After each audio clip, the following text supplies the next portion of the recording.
You know, this camera just changed my life. Cinematography is like addiction to me. Exploring nature, new places, new people, their culture. Those are the most beautiful part of my life. And this camera just make my life more easy and colorful.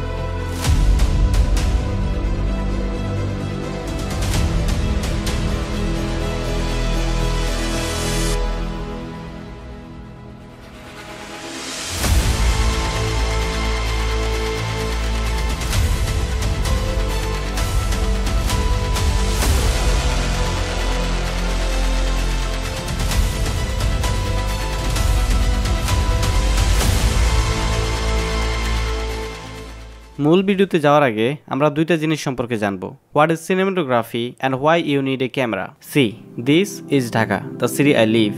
Thousands of content creators already explored the city, created thousands of content, and you guys already watched them. So basically there's nothing new that I can show you. The road, the river, the people, the history, everything is same, but the different is my ideas, my story, my point of view behind exploring the city, and my creativity. And those make my audience the same damn city after watching for thousands of time still find it new, interesting and beautiful. And this is called cinematography. In cinematography, you need majorly two things: story and equipment. Story is 90% of your video. It's to present yourself, your thoughts, your ideas, your creativity, and equipment that you need to perfectly visualize your story before your audience. And that's why you need a camera. A camera that can handle your creativity and have all the functionality for your kind of videos. Setting check. Okay, hey guys, I'm Upun Adafi. You guys used to know me as a traveling blogger, but this is not a travel blog. এই ব্লগটা মূলত তাদের জন্য যারা আমার মতো একজন beginners content creator, যারা ফোন বা অ্যাকশন ক্যামেরাগুলো থেকে আপগ্রেড হয়ে একটা প্রফেশনাল ক্যামেরাতে সুইচ করতে যাচ্ছেন। এটা হচ্ছে আমার ক্যামেরা Nikon Z30। আমি এই ক্যামেরাটা ইউজ করি লাস্ট 5 মান্থ ধরে, অ্যান্ড আজকের ভিডিওতে আমি আমার ইউজার এক্সপিরিয়েন্স শেয়ার করবো আপনাদের সাথে এক্সপ্লেন করার ট্রাই করবো আপনার প্রথম ক্যামেরা হিসাবে এই ক্যামেরাটা নেওয়া উচিত হবে কিনা, কী ধরনের কন্টেন্ট ক্রিয়েশনের জন্য এই ক্যামেরাটা পারফেক্ট, কী ধরনের কন্টেন্ট ক্রিয়েটরদের জন্য এই ক্যামেরাটা পারফেক্ট না, 2025 সালে এসে এই ক্যামেরাটা আপনাকে কতটা ভ্যালু ফর মানি দিবে, এই ক্যামেরাটা অল্টারনেটিভ ক্যামেরা হিসাবে আপনি কোন ক্যামেরাগুলো চুজ করতে পারেন। This is a budget camera, আর যেখানে বাজেট ইস্যু থাকবে সেখানে কিছু না কিছু কম্প্রোমাইজ করতেই হয়। এই ক্যামেরাটারও কিছু ভালো এবং কিছু খারাপ দিক রয়েছে। আমার ইউজার এক্সপিরিয়েন্স থেকে আজকের ভিডিওতে আমি এটার ভালো এবং খারাপ সাইডগুলো তুলে ধরবো। সো একটা ক্যামেরা কেনার আগে as a video content creator আমার কাছে সবথেকে বেশি প্রায়োরিটেবল যে জিনিসটা হবে সেটা হচ্ছে এটা video quality. And at this point this camera is 10 out of 10। এটা থেকে আপনি 4K sharp, smooth and crispy একটা ফুটেজ পাবেন। And this camera can record in 4K 144 bit rate per second, যেখানে এটার কম্পিটিটর যেগুলো রয়েছে Sony ZV-E10 এবং Canon R50 সেগুলো কিন্তু 100 বিট রেট পার সেকেন্ডে শট করে। সো টেকনিক্যালি দেখতে গেলেও এটা থেকে আপনি একটু হলো বেশি ডিটেইলফুল একটা 4K ফুটেজ পাবেন, and which is a big plus point for Nikon। এছাড়াও 4K তে রেকর্ড করতে গেলে আপনাকে কোনো ধরনের কোনো ক্রপ ফ্যাক্টর ফেস করতে হবে না, যেটা এই প্রাইজের অলমোস্ট সবগুলো ক্যামেরাতে দেখা যায়। সেকেন্ড যে পজিটিভ সাইড আমার মনে হয়েছে সেটা হচ্ছে এটার কালার সেন্স। আপনি যদি কালার গ্রেডিং সম্পর্কে খুব বেশি ধারণা না থাকে, আপনি যদি বেসিকে থাকেন এখনো, আপনি এটার অটো মোড ইউজ করতে পারেন। সিম্পলি এটার অটো মোড আপনি একদম ন্যাচারাল লুকিং, গুড লুকিং একটা কালার সেন্স পাবেন এখান থেকে। আর সব থেকে বড় কথা হচ্ছে এটা যে স্কিন টোন মেনটেনেন্স আমার কাছে অনেক ভালো লাগছে। আপনার যদি কালার সেন্স সম্পর্কে অভিজ্ঞতা থাকে তাহলে আপনি আমার মতো ফ্ল্যাট কালার প্রোফাইল ইউজ করে এটাতে রেকর্ড করতে পারেন, which is on something like block colour profile.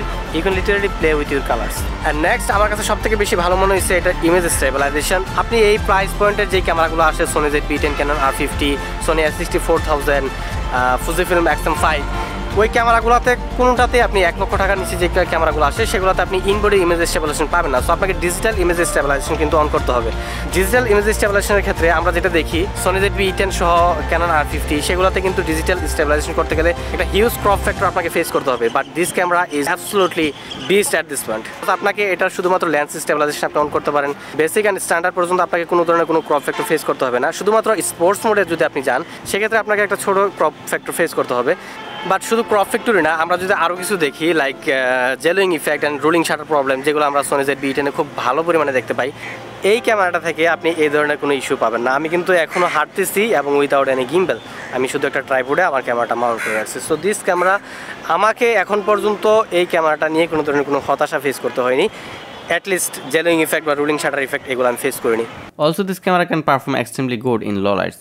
Low lights এ আপনি একটা ক্যামেরা থেকে কত ভালো আউটপুট পাবেন এটা ডিপেন্ড করে আপনার ক্যামেরা লেন্সের উপরে, লেন্সের অ্যাপারচারের উপরে। বাট শুধুমাত্র কিট লেন্সের সাথে এই ক্যামেরাটা থেকে আমি এক্সট্রিমলি ডার্ক কন্ডিশনেও একটা নয়েজ ফ্রি আউটপুট পাচ্ছিলাম, which is good enough for me. এই ক্যামেরাটার যে বাটন লেয়ার্স এবং মেনু সিস্টেম এটা পুরোপুরি একটা প্রফেশনাল ক্যামেরা থেকে নেওয়া হয়েছে। আপনি এটাতে ভরপুর ফিজিক্যাল বাটন পেয়ে যাবেন for change your ISO, shutter speed, aperture, frame rate, picture profile, each and everything. Run and gun কন্ডিশনের জন্য একজন ট্রাভেলিং কন্টেন্ট ক্রিয়েটর হিসাবে আমার কাছে এটা খুব বেশি ইম্পর্টেন্ট মনে হয়। স্পেশালি আপনি যখন ফিউচার একটা ফুল ফ্রেম বা সিনেমা লাইন ক্যামেরাতে ইনভেস্ট করবেন তখন কিন্তু আপনাকে এই ধরনের মেনু সিস্টেমের সাথে গ্রো করতে হবে। So this camera ensure you are growing up with this camera. As I said, this is a budget camera, so এটার কিছু উইক পয়েন্টও রয়েছে। এটা উইক পয়েন্টের মধ্যে সব থেকে বড় উইক পয়েন্ট হচ্ছে এটা লেন্স সিলেকশনস। নাইকন জেড মাউন্টের রিয়ারলি 5 থেকে 7টা লেন্স আছে যেগুলো ইউজেবল, তার মধ্যে সবগুলো এক্সপেন্সিভ। থার্ড পার্টি লেন্সেরও খুব বেশি অ্যাভেলেবেল নেই, সো আমার জন্য এটা খুব বেশি পেইনফুল পার্ট, বিকজ আমি রিসেন্টলি লেন্স আপগ্রেড করার কথা ভাবলেও আমি কোনো অপশন পাচ্ছিলাম না। এই ক্যামেরাটার সব থেকে বড় ড্রব্যাক হচ্ছে এক্সট্রিমলি লো লাইট কন্ডিশনে বা সফট লাইট কন্ডিশনে আপনি এটা থেকে ফোকাস শিফটিং ইস্যু পাবেন। 2025 সালে এসে একটা ক্যামেরা থেকে অটো ফোকাস শিফটিং ইস্যু আমার কাছে মোটেও কম মনে হয়। বাট আপনি যদি ম্যানুয়ালি কন্ট্রোল করতে পারেন তাহলে হয়তো এই সমস্যাটা থেকে আপনি সমাধান পেতে পারেন। But then also auto focus is important in 2025। 2025 সালে এসে আপনি যখন একটা ক্যামেরা কিনবেন আপনাকে মিনিমাম কিছু স্ট্যান্ডার্ড ফলো করতে হবে। আপনি যদি একজন ভিডিও কন্টেন্ট ক্রিয়েটার হয়ে থাকেন আমার মতো, তাহলে অ্যাটলিস্ট আপনার ক্যামেরাটা যেন 4K তে রেকর্ড করতে পারে, লো লাইটসে ভালো পারফরমেন্স থাকে, ভালো কালার প্রডিউস করতে পারে, কালার ইনফরমেশন থাকে। এই স্ট্যান্ডার্ডগুলো মেনটেন করে this is one of the best camera for beginners in this budget. এই ক্যামেরাটা শুধুমাত্র আপনাকে একটা ভালো আউটপুট, একটা ভালো 4K ভিডিও দিবে না, this will ensure yourself that you are growing up with this camera and in future যখন আপনি একটা প্রো লেভেল ক্যামেরাতে ইনভেস্ট করবেন আপনি সেটা থেকে 100% আউটপুট পেতে পারেন। না কাম টু দ্য টপিক, এই ক্যামেরাটা কাদের জন্য পারফেক্ট এবং কাদের জন্য পারফেক্ট না। আপনার যদি কন্টেন্ট বেস হয়ে থাকে ফটোগ্রাফি বেস, তাহলে আপনি এই ক্যামেরাটা স্কিপ করতে পারেন। ব্যাপারটা এমন না যে এটা খারাপ ফটো ক্লিক করে it's can capture 14 bit RAW and which is more than enough for social media, Instagram and Facebook, but this is only a 20 megapixel camera যেটা প্রফেশনাল ফটোগ্রাফির ক্ষেত্রে মোটেও স্ট্যান্ডার্ড মেনটেন করে না। আপনাকে অ্যাটলিস্ট 30 megapixel একটা ক্যামেরাতে ইনভেস্ট করতে হবে যেটাতে ইলেকট্রনিক ভিউফাইন্ডার আছে। If you are a video content creator এবং আপনার ভিডিওর ধরন হচ্ছে ইনডোর বেস, লাইক আপনার কুকিং চ্যানেল, পডকাস্ট চ্যানেল বা টেক রিভিউ চ্যানেল, এই ধরনের চ্যানেলের জন্য আপনি এই ক্যামেরাটা স্কিপ করতে পারেন। আমার মনে হয় ইনডোর কন্ডিশনে বা একটু লো লাইট কন্ডিশনে এই ক্যামেরাটা থেকে সোনি Z-B10 ক্যামেরাটা আপনাকে বেটার রেজাল্ট দেবে। বাট আপনিও যদি আমার মতো একজন ট্রাভেলিং কন্টেন্ট ক্রিয়েটর হয়ে থাকেন যেখানে মোস্ট অফ দ্য টাইম আপনাকে বাইরে শ্যুট করতে হয় এবং আপনার শুটিং স্পটে অনেক বেশি ন্যাচারাল লাইট সোর্স থাকে, আপনার কন্টেন্টে অনেক বেশি মুভমেন্ট থাকে, একটু বেটার ডাইনামিক রেঞ্জ আপনি আশা করেন, একটু বেশি কালার ইনফরমেশন আপনি আশা করেন, তাহলে আমার মনে হয় this camera is one of the best camera in this budget. আমি যদি ক্লিয়ার কাটলি কথা বলতে চাই, আপনি একটা টিপিক্যাল ব্লগিং ক্যামেরা না নিয়ে এমন একটা ক্যামেরা নেবেন যেটা আপনাকে সিনেমেটিক আউটপুট দিবে, আপনি ম্যানুয়ালি সেটাকে কন্ট্রোল করতে পারবেন, আপনার ইচ্ছা মতো একটা আউটপুট আপনি সেটা থেকে পাবেন। This is one of the best camera in this budget for beginners.